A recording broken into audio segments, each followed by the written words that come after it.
have the recommendations from the Royal Commission. We have 94 calls to action from the Truth and Reconciliation.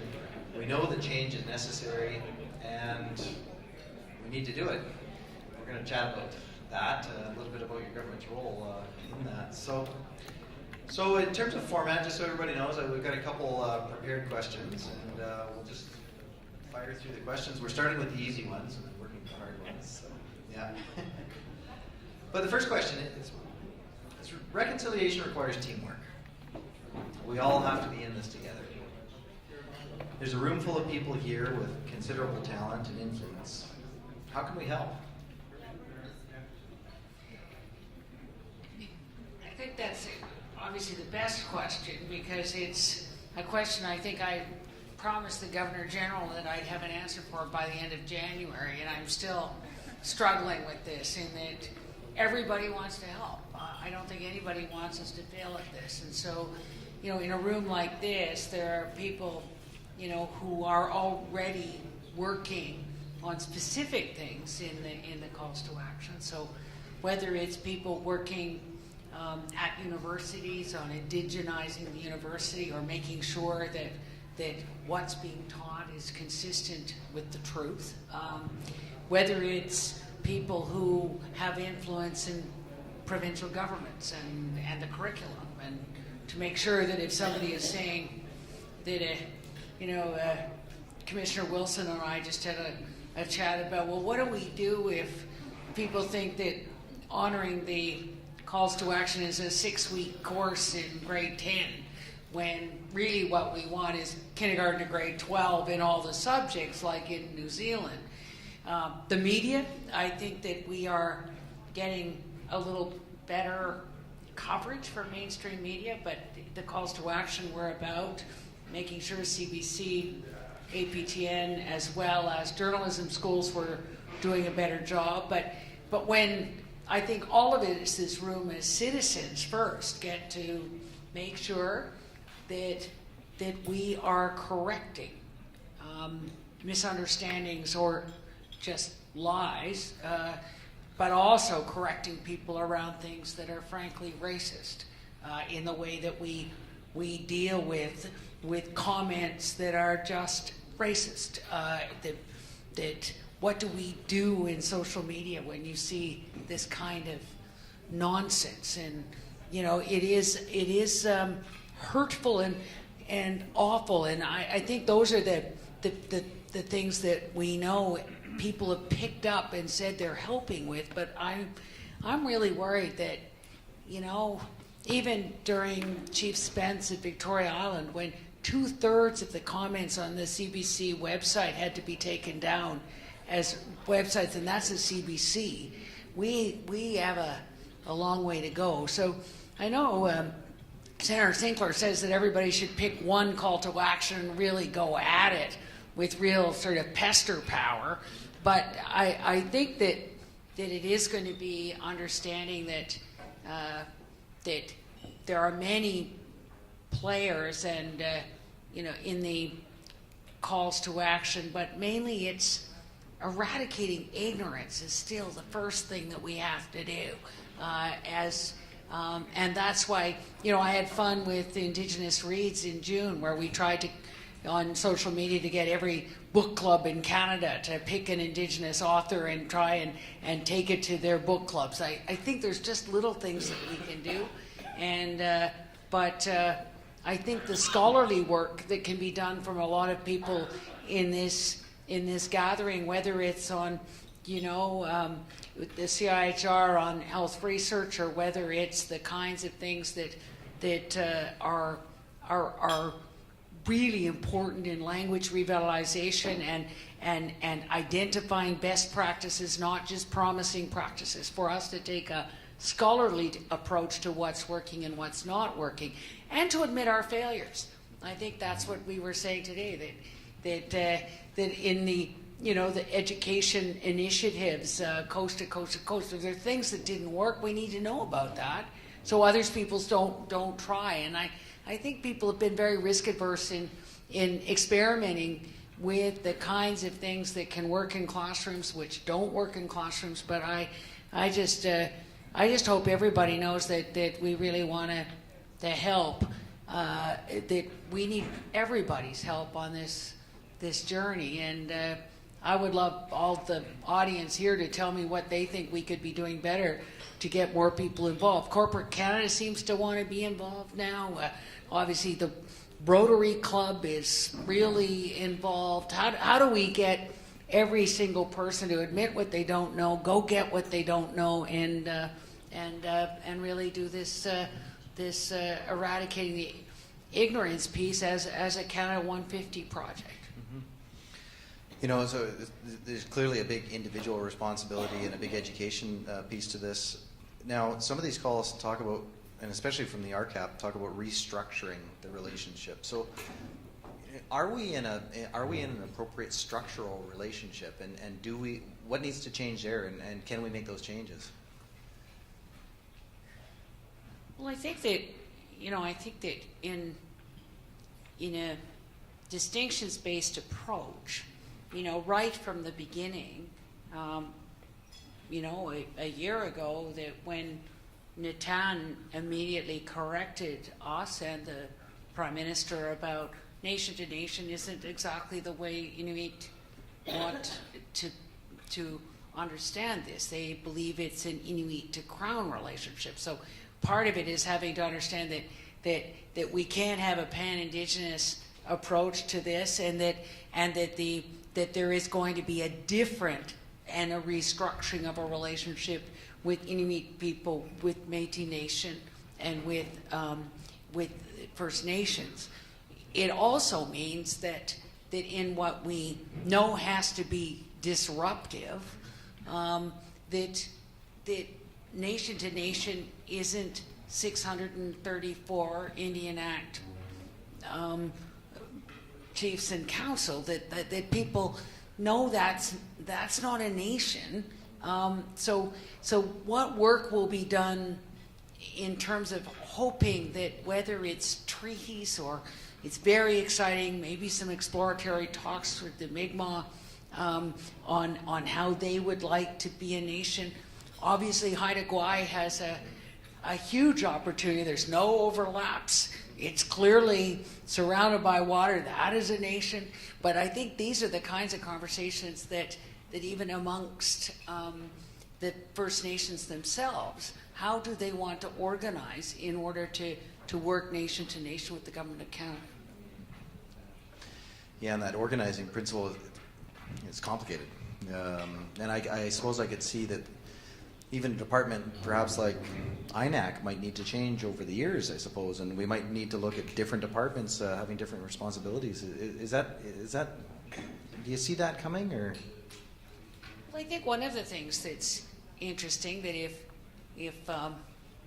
in terms of regional offices, in the same way as regional chiefs within the AFN, that this is something that the National Chief and I talk about, that if Treaty 5 crosses from Ontario to Manitoba, is it appropriate that we, if they chose to be dealt with as a nation, then wouldn't we have to reorganize our response to that based on their geography, not ours?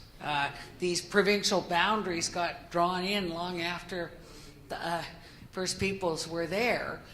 So how do we respond in a way that is coherent in when they may want to organize around treaties, around language and culture, around which doesn't exactly fit, tidally in dealing with provincial boundaries. And that's why building Indigenous institutions makes sense, that could deal with all of the communities in a more holistic way, as opposed to in this way. I mean, I remember during the Water Act, where the S6, where the Akwesasne came and said, it says here in the bill we're going to honor provincial standards, but they straddle Ontario, Quebec, and the U.S. Whose standards are they supposed to honor? And we can't be doing this cookie cutters things, because it doesn't understand the reality of these individual situations. Yeah, that's really interesting. So your government is committed to implementing the TRC's calls to action. That's a big task. Is your government approaching the calls in a priority sequence, or their top priorities, and how are you making out? Well, I'm glad you asked, because I brought you my little graph here. Oh, good. So, in my show and tell here, Let me hold it for you. wanna hold Yeah, it? absolutely. Yeah. So, you know, this is pretty well on the bulletin board of everybody in my department as to how we actually are doing in terms of 18 justice, 22 education, 7 on health, 5 child welfare. But again, who is the lead on all of these, and how do we go about? And then when you actually look at so that's the what, then the who is 46 call for the federal government to lead, 3 call for provincial territorial governments, 30 call for shared leads, 6 for religious institutions, 9 for others to lead like the universities, professional organizations, and then the how. Some are gestures, some are legislation, some are these things. So in our approach, we understand that there has to be leadership on that, and that's us. But we also have to be working with all partners, and obviously Commissioner Littlechild's working on the Pope. That's good. I don't have too much say there, but you know, it is going to be important that we work, and then in our how we're doing that we then end up with organized by who has federal responsibility and which ones have gotten. So we're happy that we've got going on 35 of the 46. I take to heart, it's a bit like no human right trumps any other human right. I think that certainly, you know, I remember when they were released that we were cautioned, I mean, or the government of the day was cautioned that you can't cherry pick them. They're of a holistic approach. But I think that it's no surprise to me or anyone else that the ones with respect to children came first. And I think in the teachings, putting children first is a very important thing that as Marlene said, that it is a generation, and that to not get on with the ones affecting children, you know, we will pay a terrible price. And that's why reforming the child welfare system and really getting on with a different way of doing this, such that we can protect language and culture and try and keep these families, or at least communities and extended families, together, is going to be really important.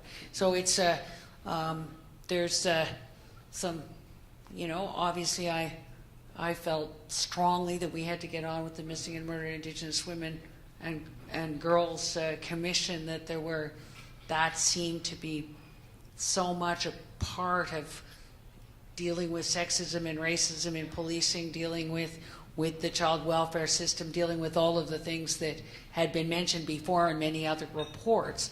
But it was very important that we got that work going, even though we know we can't wait for the commission results in order to get on with housing, education, shelters, safe transportation, those other things that you know, can't wait for the commission. So maybe you can just give us a little window into what it looks like inside government too, because at the bottom here I see a lot of different agencies. I don't know, maybe 15 different departments or so. It seems like in this whole of government approach, it's a Herculean task to coordinate and align everybody. How is that operating? Are certain departments leading? Is your department leading? Are there particular champions, or how is that happening? Well, I think, you know, as we said yesterday, that because the Prime Minister has made it clear to every minister that the relationship is the most important to him and to Canada, and that this nation to nation or the new relationship has to be based on recognition of rights, respect, cooperation, and partnership. That means every minister's office, and every department knows that it's not all INAC's responsibility to do these things. So to see the Minister of the Environment immediately include Indigenous leaders on the trip to Paris for COP, it was that Indigenous knowledge and Indigenous leadership would always be involved in the principles of environmental assessment. I think we're starting to see, and we know that just having one Indigenous person in the minister's office isn't going to fix this. That there actually has to be an ability to really have right through the whole of government this, recognition of rights, respect, cooperation, and partnership from every member of the public service. That it has to feel different throughout a whole of government. 20 years ago, RCAP proposed a plan for restructuring the relationship. Your government is now committed to do so. What are your thoughts on the RCAP plan, and will your government be producing such a plan? What is the timeline? There's no question that people, as I said yesterday, that everybody just thinks we should dust it off and read it again. Everybody wants us to have a look at what was described there. I can remember standing around the fire with Gilbert White at Victoria Island during Chief Spence's stay there, and talking to him about the RCAP approach, and with him sort of saying, well, it would be very hard for one person to represent all the Algonquin. I mean, in terms of that kind of nation to nation, there's French and English, there's different approaches, but I think it's going to be important that this is a dialogue as to how we structure this relationship differently, and what does it feel like. I think both the Inuit, Métis, and First Nations have put forward a way of working together that would be very different, including Prime Minister and Cabinet Ministers meeting regularly with a agenda that's co-designed and agreed upon. I think that even with the commitment to the review of all the laws and policies to see if they're in keeping with the UN Declaration on the Rights of Indigenous People, but also in terms of the whole recognitions of rights piece, that it means that you have to do that together. How do we write legislation? How do we co-write legislation? And how do we think about co-management in a different way around the stewardship? And I think quite often we're looking to the north, where the land claims have allowed planning boards and a different way of co-managing and making decisions together that are in the best interest of the planet. And I think a lot of times we're looking north when we see what that could look like. And just thinking out loud, I mean, one of the things that's I think challenging for everybody in the room is, we've seen change of governments, we've seen programs be cut, we've seen programs be started, and when we think about reconciliation, we need to think multiple generations. So, is it co-management? Is it creating really good legislation? What is it that's going to help protect legislation through the inevitable change of, or what is it that's going to help protect reconciliation and the initiatives that are at play through the inevitable change of governments?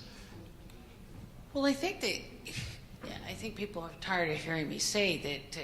I'll go. Somebody said to me in North Winnipeg, there was a lady who put her hand up at a meeting and said, "How come poor people have programs and that middle class have institutions?" And I think that what my job, I think, is to get rid of delivering programs and to build Indigenous-led institutions. So that's what I think that we would want to see eventually, whether that's a water board or an education board, places where we can change the fiscal relationship, where my department's not playing red light, green light, or my department's or Melanie Jolie's department's not deciding which Cree language course, should be funded or not funded. We want this to be a different way about going about things, so that it really is Indigenous-led education systems. It is Indigenous-led health systems, and so the experiments in BC around the First Nations Health Authority or FNESC are interesting. And there's learnings there, but what are the institutions that we should be building, like the First Nations Financial Management, these other agencies that are actually doing good work, and can lead the way, such that I guess the Inuit and the Métis are very specific, different challenges. But amongst First Nations, how do we get more First Nations out from under the Indian Act? How do we get more self-governing First Nations? How do we incent that need to move to self-determination, self-government? Is it just allowing them to decide which bits they want? Start with the election, running their elections in their own way.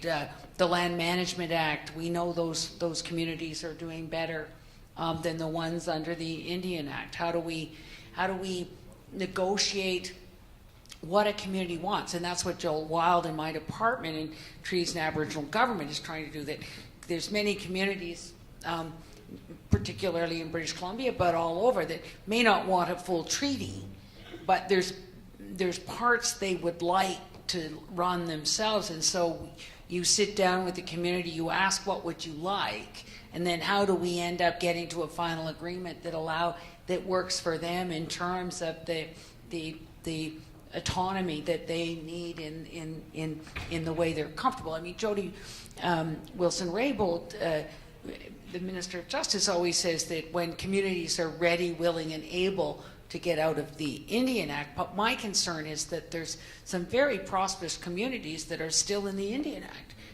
And we need, I think, to encourage them to move now, such that we can honestly be nation to nation, instead of, I don't know why they, would want the Indian agent doing, telling them what they can and can't do when it comes to having a bank on their territory or land code or any of these things that they should be able to run themselves. It's very exciting in terms of some of the initiatives here around education.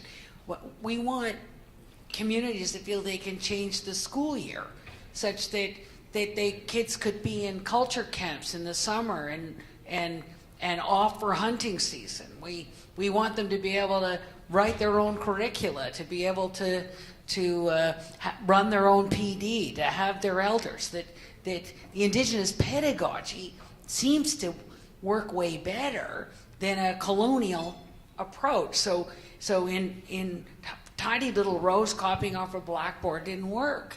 So how do we get people understanding what's possible and really make it clear that that's what we want to help do as quickly as we possibly can. So you talk about creating institutions, Indigenous-led institutions. One of the institutions that the TRC has called for is this National Council on Reconciliation. How do we do this? Well, I think it's very interesting in talking to we had a very good meeting with the three commissioners and asking about this and how do we go forward get this done. I think people see that it would be a small group. I think that people think that firstly, we're committed to doing it, but again, I think that most people feel that this isn't about newbies. It would have to be people who had been involved in the process, either as commissioners or staff or honorary witnesses, and for those people to then be able to come together as a council to hold our government to account on the calls to action, but also have access to what provinces and territories are doing on changing curricula, what the media is doing, what universities are doing in terms of the things that have been committed to, and are we actually doing it? And I think that that's going to be very, very important, as I think Commissioner Wilson said today, that I think that it's, I think in one of the Yakabuchi's last commission on juries, I think that you actually want to keep track of whether things are happening, and so I think it's a very good idea. So it's a complicated one, because it's somehow got to be protected in terms of finances. It needs access to information. So have you spent any time thinking about how it might be resourced or anything? Well, I think that we may need a group to come together to tell us that, in terms of thoughtful people that would come together to tell us how big it needs to be, what the terms of reference need to be, whether as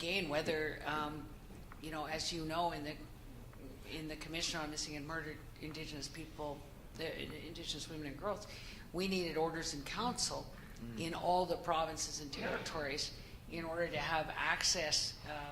So each of the provinces and territories had to agree to the terms of reference and to the commissioners in order for the commission to have access to things that are provincial jurisdiction, like child welfare, like policing. And so, I would think, that there would be a way of structuring the Reconciliation Council that wouldn't be where, hopefully that wouldn't be necessary, but again, it would take thoughtful people to tell us whether something like that would be necessary, or whether, like we did with the health indicators in 2000, 2003, 2004, about how it's not reporting to the federal government, it's reporting to your people about how you're doing about this, and so you are calling for very transparent reporting of what your commitments have been on a regular basis, that then the council would have a look at. So, but I think it may be that again, there'll have to be a sort of collaborative approach with auditors general, with whatever mechanisms that thoughtful people can suggest to us. So one last question for you. Tomorrow we actually share an anniversary. Congratulations, yes. So 1 year in office, and it's 1 year for us. Well, not 1 year. 1 year in your current position. 1 year for us, open as the center too, which is kind of exciting. But we're all people. How's it been? You got a huge job, big mandate, big time. So you're a year into it, and yeah.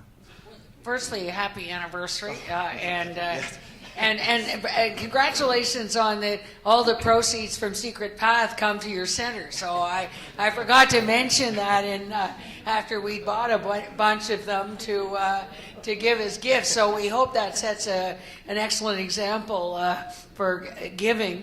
But I have the best job in the country, if not the world. This is. And it almost goes back to your first question, which is, I don't feel I'm doing this alone. I don't think anybody wants us to fail on this. Everybody wants to help, and so it's just inspiring. The youth are inspiring. I must say that nobody knows how we have these little wins, and then we have a few few disappointments, but you know, to be with youth and on the water and see their inspiration, their goals and aspirations. It's just it's amazing, and I'm so supported, I think, by great staff. I think the department is amazing in terms of how much it wants to help and be part of hopefully making history. And so this is an exciting time, and of course with the Prime Minister and the other ministers, this is an exciting time, and but the piece in terms of reconciliation is also my other job with the 96% of Canadians not from Indigenous background. I take that equally seriously, and so that this is about us bringing everybody along together. And so I think that's sometimes the challenge, because you can be pretty disappointed, and somehow you start to almost take personally the ignorance that's out there, and it is but almost every day there's just something great that happens, and we know it's sort of baby steps in the right direction, but we're it's just so important to this country. It is and what you're doing and what everybody in this room is doing, go boldly forth. We've got work to do, as Gord Downey said. Oh, great. Well, thank you for taking the time with us tonight, Minister. I thoroughly enjoyed the conversation, and congratulations tomorrow. And thank you very much. Thank you.